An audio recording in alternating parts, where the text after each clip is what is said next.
بسم اللہ الرحمن الرحیم۔ السلام علیکم ناظرین، پاکستان ڈیلی انفو میں خوش آمدید۔ مکڑی کا گھر سب سے کمزور گھر ہوتا ہے، اس کی مثال قرآن مجید میں بھی دی گئی ہے۔ اگر اس بارے غور و فکر کریں تو واقعی ایسا ہی ہے۔ نر اور مادہ اکٹھے رہتے ہیں۔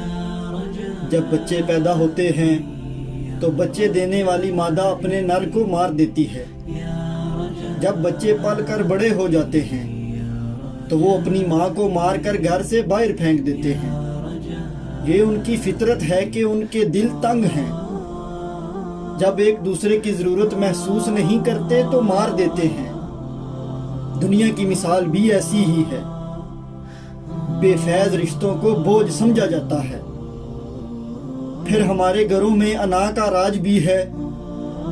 ایک دوسرے کے دل توڑے جاتے ہیں کہ ایک دوسرے کو کہہ دیا جاتا ہے کہ میں تمہارے اور تم میرے لیے مر گئے ہو۔ ہم انسان اشرف المخلوقات ہیں۔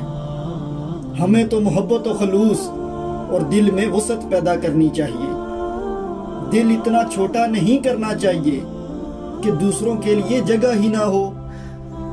حسد کرنے سے، بغض رکھنے سے، مکاری کرنے اور چالیں چلنے سے کبھی عزت و وقار حاصل نہیں ہو سکتا۔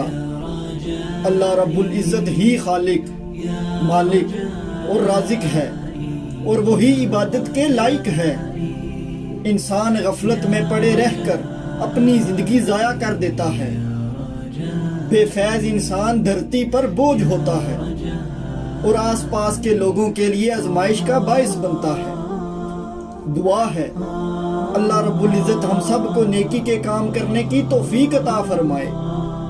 صراط مستقیم پر چلنا اور قائم رہنا ہمارا نصب العین ہونا چاہیے۔ آمین یا رب العالمین۔